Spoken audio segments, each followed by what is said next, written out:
paz do Senhor, queridos, muito bem-vindos ao estudo de mais uma lição da Escola Bíblica Dominical. Hoje vamos estudar mais uma preciosa lição, chegando quase ao encerramento deste trimestre, momentos gloriosos de ensino, de estudos desta palavra, que vamos guardar por toda a nossa vida. Vamos então hoje tomar nossas revistas, lição de número 12, com o seguinte tema: o banquete de Esther, denúncia e livramento. O segundo banquete de Esther seria decisivo para a sobrevivência do povo judeu. Esther usaria sua influência de esposa e de rainha para convencer o rei do plano maligno de Amã. Essa seria a sua mais importante atuação como líder e mediadora da causa judaica na Pérsia. Esther tinha se preparado para isto e esperava que algo sobrenatural acontecesse. Ponto de número 1. O banquete e a denúncia. A instabilidade de Amã. O dia do banquete deveria ter sido o dia do enforcamento de Mardoqueu. Porém, como já vimos, foi o dia de sua exaltação. Amã tinha perdido a primeira batalha. No final daquele dia, Amã retornou para sua casa e relatou toda a sua decepção à sua esposa e aos seus amigos. Estando eles ainda falando com ele, chegaram os eunucos do rei e se apressaram a levar Amã ao banquete que Esther preparara. Não havia mais tempo para qualquer recuperação psicológica. O compromisso com o rei e com a rainha era inadiável. Então Amã saiu para o seu compromisso totalmente perturbado. O banquete do vinho. O banquete para o qual Esther convidou Assuero é chamado de banquete do vinho. O uso do vinho era comum nas festas e banquetes daquele reinado. Porém, no Antigo Testamento, temos as ordens, os mandamentos enfáticos de Deus em advertir quanto aos terríveis males da ingestão do vinho. Os sacerdotes levíticos eram terminantemente proibidos de fazer uso do vinho e também os nazireus.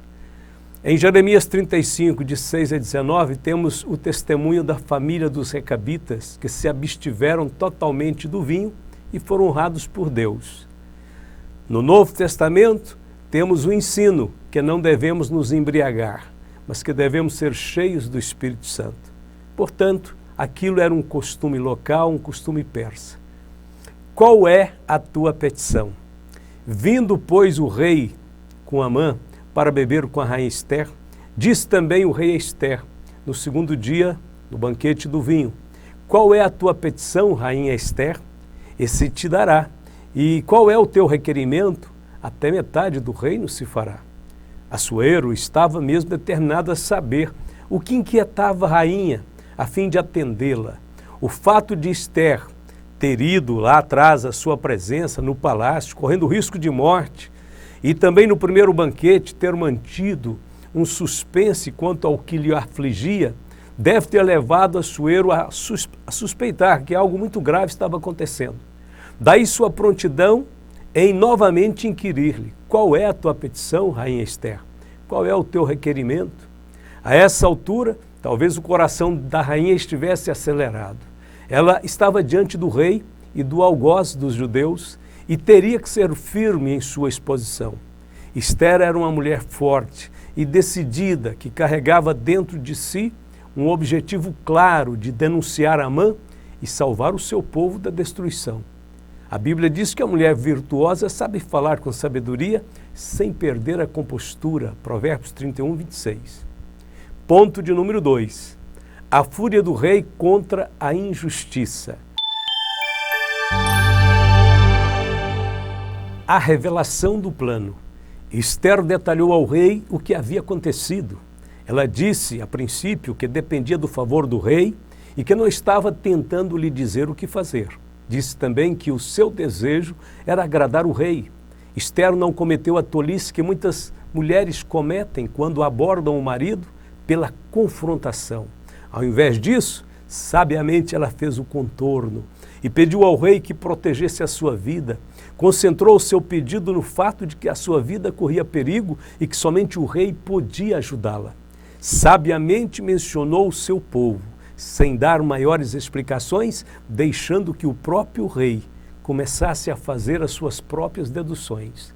Disse que Amã havia pago para publicar aquele decreto e dessa forma ela e seu povo haviam sido vendidos para a morte. Esther sugeriu que se ela valesse alguma coisa, então seria melhor que ela fosse vendida como escrava a outro povo do que ser assassinada. Esther completou dizendo que se o rei quisesse considerá-la como uma escrava que estava à venda, ela jamais incomodaria o rei com algo assim. Suas palavras foram fortes e reavivaram a consciência do rei. Como nós lemos, ela disse: se eu posso contar com o favor do rei, se for do agrado de vossa majestade, salva a minha vida, a vida do meu povo, pois eu e meu povo fomos vendidos aos homens que querem acabar com a nossa vida, vamos ser destruídos e assassinados. Diante dessas palavras, o rei viu a injustiça de Amã. O apelo humilde e dramático da rainha Esther abriu os olhos de Assuero e o fez enxergar a insanidade daquele edito. O rei ficou pasmo diante da palavra de Esther. Quem fez isto? Então falou o rei Assuero e disse à rainha Esther: quem é esse? E onde está esse cujo coração o instigou a fazer isso? A pergunta de Assuero pode parecer estranha, mas parece razoável que o rei não tivesse conhecimento exato da extensão do decreto que havia assinado.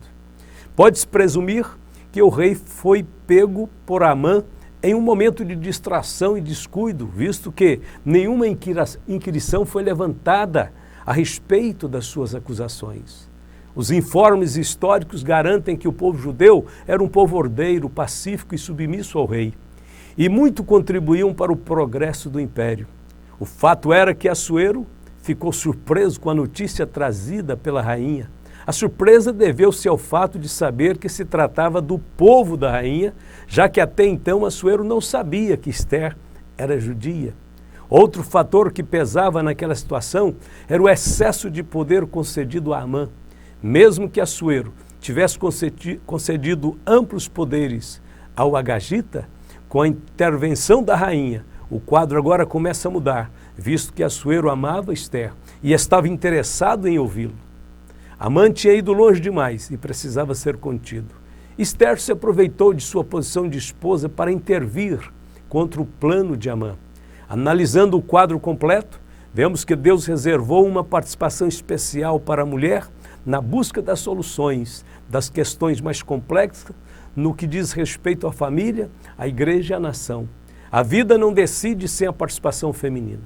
As mulheres foram dotadas de uma apurada sensibilidade espiritual e são capazes de enxergar soluções onde muitos homens não conseguem enxergar. Uma interessante participação feminina dentro da Bíblia se encontra no exemplo da mulher de Pilatos, por ocasião do julgamento de Jesus, como lemos. Estando ele assentado no tribunal, sua mulher mandou-lhe dizer: não entres na questão desse justo, porque num sonho muito sofri por causa dele, Mateus 27, 19. Só para lembrar, este foi o mais importante julgamento da história da humanidade.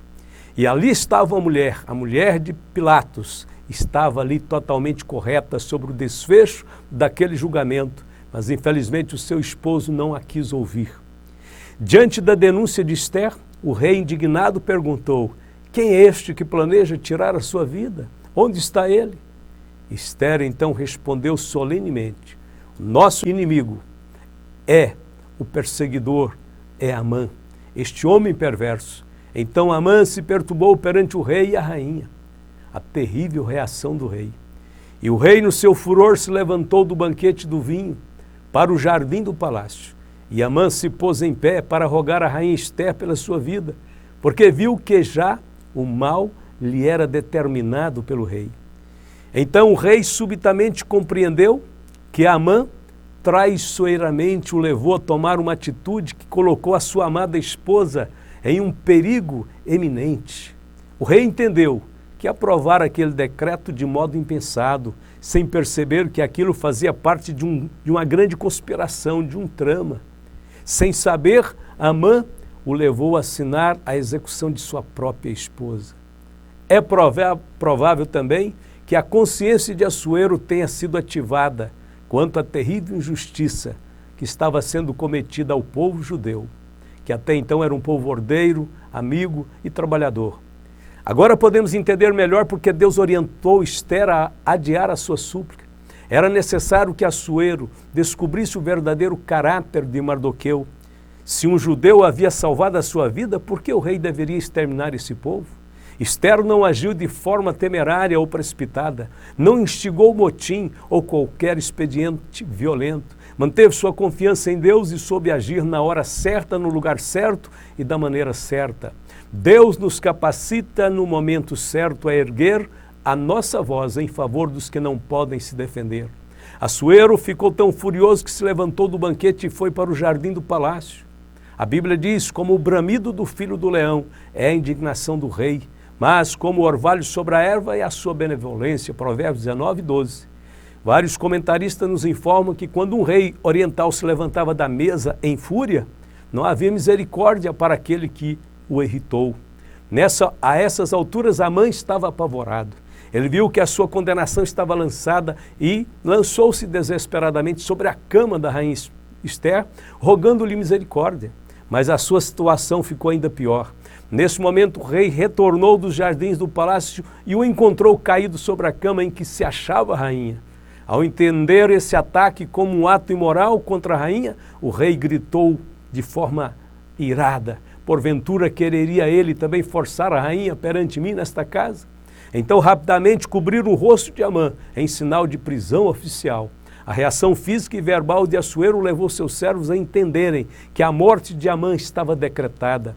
Era costume dos reis persas cobrirem o rosto dos condenados à morte. Ponto de número 3, o grande livramento. A história da forca chegou ao palácio.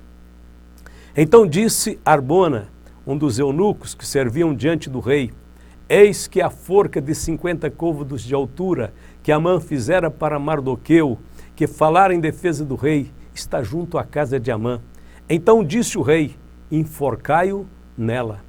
A história da forca, preparada no dia anterior, já havia chegado ao palácio. Nada fica oculto. Eles sabiam até o tamanho, a altura daquela grande forca. Não se sabe por qual motivo Amã teria preparado uma forca tão alta, mais de 20 metros. Seria para promover um espetáculo público? Provavelmente que sim. Todavia, o veneno de sua maldade seria sorvido por ele mesmo. A Bíblia diz: o ímpio maquina contra o justo, e contra ele range os dentes. O Senhor se rirá dele, pois vê que vem chegando o seu dia. Os ímpios puxaram da espada e entesaram o arco, para derribarem o pobre e necessitado e para matarem-os de reto caminho, mas a sua espada lhes entrará no coração e os seus arcos se quebrarão. Salmo 37, 12 a 15. Deus não aprova necessariamente tudo que o povo de Israel faz, mas também Deus não aprova aqueles que tentam destruir o seu povo. Seja Faraó no Egito, Nabucodonosor na Babilônia, Amã na Pérsia ou Hitler na Alemanha, os inimigos dos judeus são inimigos de Deus, o Todo-Poderoso, e nenhum deles escapará impune do juízo de Deus. Os ventos mudaram. Até aquele dia, à exceção de Mardoqueu, todos os servos de Assuero se inclinavam e se prostravam diante de Amã. Mas talvez ele não fosse tão querido assim na corte. Bastou uma oportunidade para um dos oficiais do rei ter a iniciativa de sugerir sua execução. Em ambientes de poder, às vezes impera um certo sistema de conveniência. Muda-se de um lado para o outro com muita facilidade. Talvez Arbona até tenha feito parte do grupo de servos que denunciou Mardoqueu para Amã. Porém agora sugeriu que o seu chefe fosse enforcado. Está escrito: perto da casa de Amã há uma forca de uns 20 metros de altura que ele mandou construir para enforcar Mardoqueu, o homem que salvou a vida do Senhor. Enforquem Amã nela, ordenou o rei. Então enforcaram Amã na forca que ele tinha construído para enforcar Mardoqueu. E assim a raiva do rei se acalmou. Vamos para a conclusão desta lição. Deus não tem prazer na morte do ímpio, mas tem prazer que ele se converta e viva. É o espírito rebelde e contumaz do homem que o leva à perdição. Amã é um exemplo disso. Ele deu lugar ao ódio e planejou de forma implacável e cruel a morte de Mardoqueu e de todos os judeus do reino da Pérsia, mas acabou sendo enforcado na própria forca que preparou. Esse princípio imutável da semeadura e da colheita se aplica tanto a cristãos como a não cristãos, e isto se repete ao longo da história. Segundo eu tenho visto, os que lavram iniquidade e semeiam maus, cegam isso mesmo. Com o hálito de Deus perecem, e com o assopro da sua ira se consomem. Jó 4, 8 e 9. O que semear a perversidade cegará males. Provérbios 22, verso 8. Essas lições deviam servir de advertências para aqueles que insistem em permanecer em suas maldades. Davi viveu algo semelhante quando escreveu: a armar uma rede aos meus passos, e a minha alma ficou abatida. Cavaram uma cova diante de mim, mas foram eles que nela caíram. Salmo 57, verso 6. Que o Senhor guarde e proteja o nosso coração da maldade, que sejamos quebrantados, que sejamos flexíveis, capazes de arrepender, de voltar atrás, de submeter a Deus. Que Deus abençoe a todos os meus queridos irmãos, que o Senhor fortaleça, que o Senhor inspire e capacite você para as obras que Ele quer que você realize nessa terra. Que Deus use a cada um conforme a sua gloriosa e bendita graça.